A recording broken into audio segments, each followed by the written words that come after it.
बहुत साल पहले की बात है। सल्तनत फारिस में एक निहायत रहमदिल बादशाह अपनी मलिका रुखसाना के साथ रहता था। ये जोड़ा अपनी रियाया का बहुत ख्याल रखता था, जिसकी वजह से पूरी सल्तनत खुशहाल थी और हर तरफ अमनो सुकून था। हमारी रियाया हमारे खानदान की तरह है, उनकी खुशी ही हमारी सबसे बड़ी खुशी है। लेकिन अचानक एक दिन मलिका रुखसाना सख्त बीमार हो गईं और बिस्तर से लग गईं। बड़े बड़े हकीम और तबीब बुलाए गए, मगर किसी के पास इस पुरस्कार बीमारी का इलाज न था। बादशाह अपनी मलिका की हालत देखकर शदीद उदासी और परेशानी में मुब्तला हो गया। एक दिन महल में एक दूर दराज सल्तनत से एक नुजूमी आया। ऐ मेरे बादशाह, मलका का इलाज सिर्फ एक जादुई कुनोल के फूल के अरक में है। ये बाग कहाँ है? मगर वो बाग एक ताकतवर जादूगरनी की मिल्कियत है।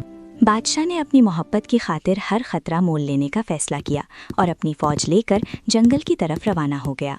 जैसे ही बादशाह उस जादुई बाग में पहुंचा, उसे एक चमकता हुआ खूबसूरत कमल का फूल नजर आया। खुशी के मारे उसने फौरन वो फूल तोड़ लिया। जादूगरनी गरजदार आवाज में, किसकी हिम्मत हुई मेरे बाग से फूल तोड़ने की? बादशाह आजिजी से, मेरी बीवी मर रही है, ये फूल उसे बचा सकता है। उसके बदले में तुम्हें मालो दौलत से मालामाल कर दूंगा।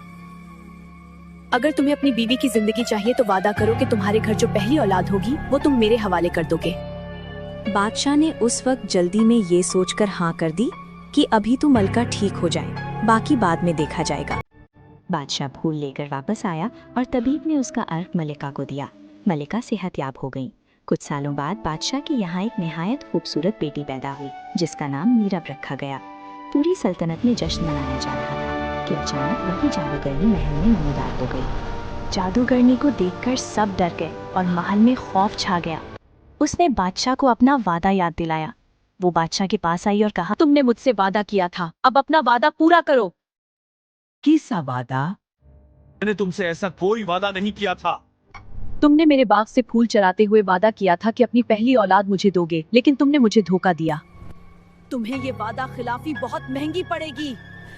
इसकी सजा तुम्हें जरूर मिलेगी। जब तुम्हारी बेटी 16 साल की होगी, वो गायब हो जाएगी। मेरी नहीं तो तुम्हारी भी नहीं, ये कहकर वो मुस्कुराई और गायब हो गई। इसके जाते ही महल का माहौल सन्नाटे में बदल गया। बादशाह और मलका के दिल पर खौफ का साया मंडला रहा था। वो हर वक्त इसी सोच में रहते कि मीरब को कैसे बचाया जाए।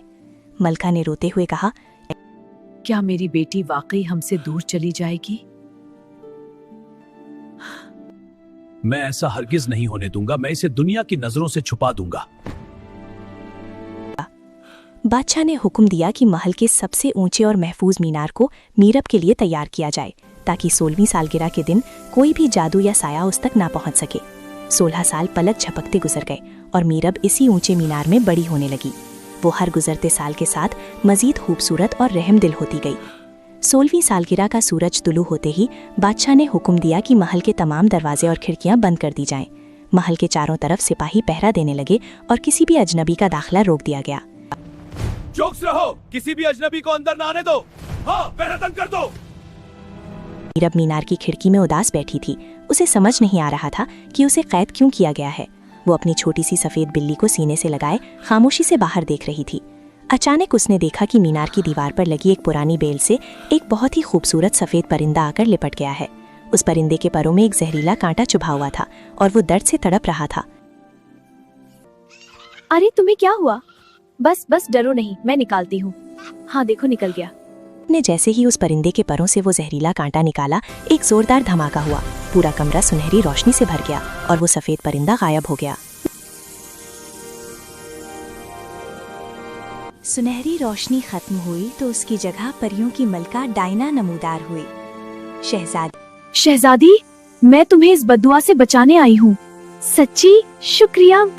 तुम्हारे वालिद ने जादूगरनी से जो वादा खिलाफी की थी, उसे सिर्फ तुम्हारा बेखौफ दिल ही खत्म कर सकता है। ये जादुई पत्थर लो और इस महल से निकलकर अपने मुस्तकबिल का सामना करो। जी, मैं इसे संभाल कर चलती हूँ। की जादुई मदद से मीरब मीनार की दीवारों से बाहर निकल आई और घने जंगल की तरफ चलने लगी।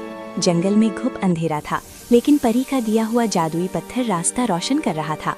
अचानक उसने देखा कि कुछ शिकारी एक बेबस हिरन का शिकार करने की कोशिश कर रहे हैं, लेकिन उसी वक्त एक नौजवान शहजादा वहां पहुंचा और उसने शिकारियों को रोक दिया।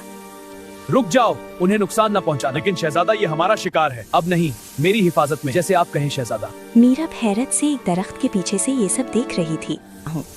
मीरब डरते डरते दरख्त के पीछे से बाहर आई। तुम कौन हो और इस खतरनाक जादुई जंगल में अकेली क्या कर रही हो? मेरा नाम मेरब है। मैं एक बड़ी मुसीबत से बचकर यहाँ आई हूँ। फिक्र मत करो शहजादी, मेरा नाम अहमद है। जब तक मैं साथ हूँ तुम्हें कोई नुकसान नहीं पहुँचा सकता। मैं यहाँ इन मासूम जानवरों की हिफाजत के लिए आता हूँ। फैसला किया कि वो मिलकर इस जंगल से बाहर निकलने का रास्ता तलाश करेंगे। चलते चलते उन्हें जंगल के बीचों बीच एक छोटी सी झोंपड़ी नजर आई, जिसकी खिड़की से रोशनी आ रही थी। वहाँ एक बूढ़ी औरत लकड़ियाँ जला रही थी। बूढ़ी औरत ने उन दोनों को प्यार से अंदर बुलाया। आओ मेरे प्यारे बच्चों, अंदर आ जाओ। शुक्रिया दादी। ये जगह बहुत अच्छी है। हाँ, जैसे ही रात गहरी हुई, दीवार ये पर क्या उस है? बूढ़ी औरत का साया बदलने लगा और वो एक खौफनाक जादूगरनी के रूप में सामने आ गई। जादूगरनी कहता शहजादी, तुमने समझा कि तुम मुझसे बच जाओगी? उसने फौरन अपनी जादुई छड़ी घुमाई और एक जोरदार जादू शहजादा अहमद पर किया। देखते ही देखते शहजादा अहमद एक बेजान पत्थर का बुत बनकर रह गया। जादूगरनी की शैतानी हंसी पूरे कमरे में गूंज रही थी। लेकिन ऐन इसी वक्त मीरब को परी का दिया हुआ जादुई पत्थर याद आया। मीरब ने कांपते हाथों से वो पत्थर निकाला, जिससे अचानक सुनहरी और नीली रोशनी की ताकतवर लहरें निकलने लगी। मीरब ने हौसले से चिल्लाई। उसने पत्थर का रुख शहजादा अहमद के बुत की तरफ कर दिया। जादुई पत्थर की रोशनी जादूगरनी के काले जादू से टकराई और उसे पीछे धकेल दिया। देखते ही देखते अहमद के जिस्म से पत्थर की तह पिघलने लगी और वो अपनी असल शक्ल में वापस आ गया। जादूगरनी अपनी इबरतनाक शिकस्त देखकर काले धुएं में गायब हो गई और हमेशा के लिए खत्म हो गई। जादूगरनी के खत्म होते ही जंगल का खौफनाक जादू भी टूट गया और बरसों से पत्थर बने हुए तमाम बेगुनाह लोग दोबारा जिंदा हो गए।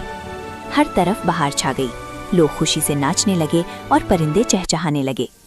तमाम लोगों ने शहजादी मीरब और शहजादा अहमद का तहे दिल से शुक्रिया अदा किया, जिन्होंने उन्हें इस तवील कैद से निजात दिलाई थी। कुछ अरसे बाद शहजादा अहमद और मीरब वापस महल पहुंचे, जहां बादशाह और मलका बेसब्री से उनका इंतजार कर रहे थे। रात के खाने के दौरान मीरब ने अपने वालिदैन को जादूगरनी के हमले, जंगल की खतरनाक हालात और तमाम वाकयात के बारे में तफसील से बताया।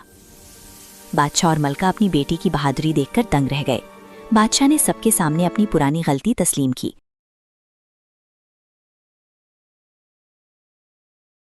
मलका रुखसाना ने जज्बात से मगलूब होकर मीरब को गले लगा लिया।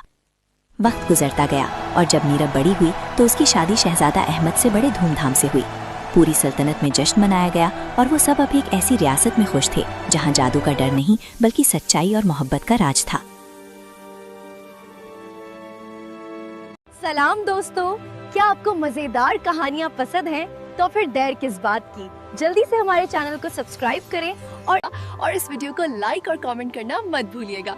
और सुनिए, अगर आप चाहते हैं कि अगली कहानी आपके नाम पर हो तो अभी अपना और इस वीडियो को लाइक और कमेंट में लिखें। चलिए मिलते हैं जल्दी एक और प्यारी कहानी के साथ। खुदा हाफिज। तो लाइक और कमेंट करना मत भूलिएगा।